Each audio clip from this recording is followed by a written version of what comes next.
భయంకరమైన జ్వరం వచ్చిందండి. నాకు ఒక్క రోజులో 40 సార్లు విరోచనాలు. నాకు నా తండ్రి అట్లా చూడాలి, నా తల్లి కూడా నాకు అలా ప్రేమతో చూడలేదు. కానీ నా భర్త చూశానండి. నాకు అట్లా విరోచనాలని అట్లా బెడ్లోకి వెళ్ళటం, మనసు మీద రావటం, మళ్ళీ దొడ్లోకి వెళ్ళటం, మళ్ళీ మనసు మీద రావటం, మళ్ళీ దొడ్లోకి వెళ్ళటం. ఒకే రోజు 20-40 సార్లు విరోచనాలు. కడుపు చూసి ఎంత లావున వాసిపోయింది, ఉబ్బుకొచ్చింది, నొప్పి తట్టుకోలేని భయంకరమైన నొప్పి. అరుస్తూ ఉంటే భయంకరమైన నొప్పి, భయంకరమైన కేకలు.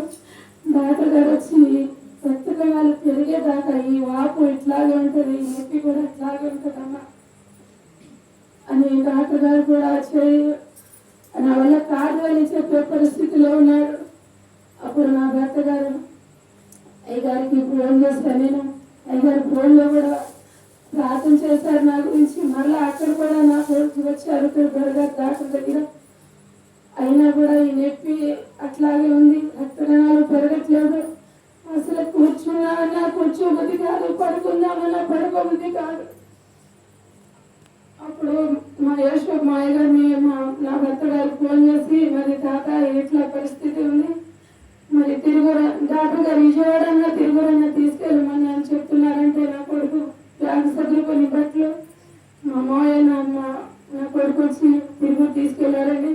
తిరుగు తీసుకెళ్ళినా కూడా తిరుగు డాక్టర్ గారు గ్యారెంటీ చెప్పనంటున్నారు, రక్తకణాలు పూర్తిగా పడిపోయి మరి నొప్పి తగ్గట్లేదు, ఈ వాపు తగ్గట్లేదు. అంటే ఏసయ్యా నువ్వే నాకు తోడుగా ఉన్నావు, ఈ రాత్రికాల సమయంలో నాతో మాట్లాడు ప్రభా. అసలు చచ్చిపోయే పరిస్థితిలో మళ్ళీ అయ్యగారు వచ్చారు. అయ్యగారు కూడా ప్రార్థన చేశారు. ఆ రక్తకణాలు తీయాలని డాక్టర్ గారు చెప్పినప్పుడు ఆ రాత్రి నాతో దేవుడు మాట్లాడి ఆ యొక్క ఏమి రక్తకణాలు ఎక్కిపోయినానే అయ్యగారు వచ్చి ప్రార్థన చేసి మా అయ్యగారు కూడా ప్రార్థన చేసి పోయిన తెల్లారు రక్తకణాలు పెరిగినాయి అని నా బాధంతా పోయింది. అక్కడ కుప్పుడు కూడా పోయింది, ఆ నొప్పి కూడా పోయింది. చేస్తున్నాము అయ్యగారు వచ్చి ప్రార్థన చేసి పోయినాక నా ప్రాణం కుదురుబడింది. ఇంటికి తీసుకొచ్చారు. ఇంటికి తీసుకొచ్చిన 4 రోజులు బాగున్నాను. ఒక వారం తర్వాత మళ్ళీ గుండెలో బరువుగా అనిపిస్తుంది, కడుపులో మంట, గుండెలో నొప్పి. ఆ రోజు మా ఆయన గారు పనికి వెళ్ళారండి. ఇక నేను బ్రతకనేమో అనిపించింది. ఆ చెప్పుకోలేని ఇంతమందిలో కానీ బట్టలు కానీ ఉంచుకోలేని పరిస్థితి. ఈ జాకెట్ కూడా తీసేసా, అన్ని ఒకే నొప్పి. రోజు మొత్తం అచ్చంకి పొద్దున కూడా తీసుకెళ్ళాడు, మధ్యాహ్నం మనసే తీసుకెళ్ళాడు. మాకేం చిన్నమ్మ పెద్దగా నా దగ్గరే ఉంది, అయినా ఏం నయం కాలేదు. నా భర్త అంతలోకి వచ్చి భర్త సదురుకొని తిరుగులో విజయవాడ తీసుకెళ్తాను అమ్మాయి నీకని చెప్పేసి వెళ్తుంటే మళ్ళీ డాక్టర్ గారు 2 సిలిండర్లు ఇచ్చారు. అయినా ఇంటికి వచ్చాం కానీ తగ్గట్లేదండి. విజయవాడ వెళ్ళమంటే విజయవాడ వెళ్ళి స్కానింగ్, ఈకో పరీక్ష, ఈసీసీ మొత్తం తీసాము. గుండెకు రక్తం అందట్లేదమ్మా, బలం వస్తువులు వాడాలి అని చెప్పి డాక్టర్ గారు చెప్పడం జరిగింది.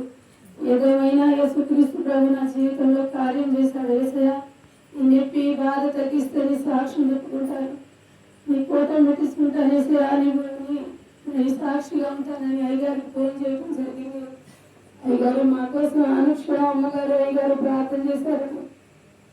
ఇదే కాదు, నా జీవితంలో నాకు ఎన్నో కష్టాలు ఉన్నాయి, చెప్పుకోలేని కష్టాలు, బాధలు ఉన్నాయి. మరొక చేతులు జోడించి చెప్తున్నాను, నాకు నా గురించి ప్రార్థన చేయండి, ఆ బిడ్డ గురించి ప్రార్థన చేయమ్మా. నేను ఇంకో సంవత్సరం మీద ప్రతి సంవత్సరం కోటం పెట్టించుకుంటాను. ఎవరు గొప్పవాడు నా జీవితంలో కార్యం చేస్తాడు. నేను ఎప్పుడో 20 సంవత్సరాల క్రితం చనిపోవాల్సిందని గర్భ నుంచి పగిలిపోయినప్పుడు, నా చిన్న పిల్లడు పోయినప్పుడు నేను పోవాల్సింది. యేసుక్రీస్తు ప్రభు నాకు బ్రతికించాడు. నా భర్తకు, నాకు, నా బిడ్డకు ఇచ్చిన సంజీవ్ కుమార్ని క్షేమంగా ఉంచాడు.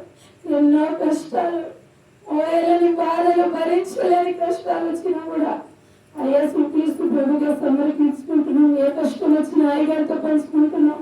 అయ్యగారు అమ్మగారు మా కొరకు ప్రార్థన చేస్తున్నారు. మీరందరూ కూడా ప్రార్థన చేయాలని కోరుకుంటూ ఇచ్చిన ఈ సమయానికి అయ్యగారికి అప్పగించుకుంటూ ఇచ్చిన సాక్ష్యం దేవుడు దీవించుకుందాక.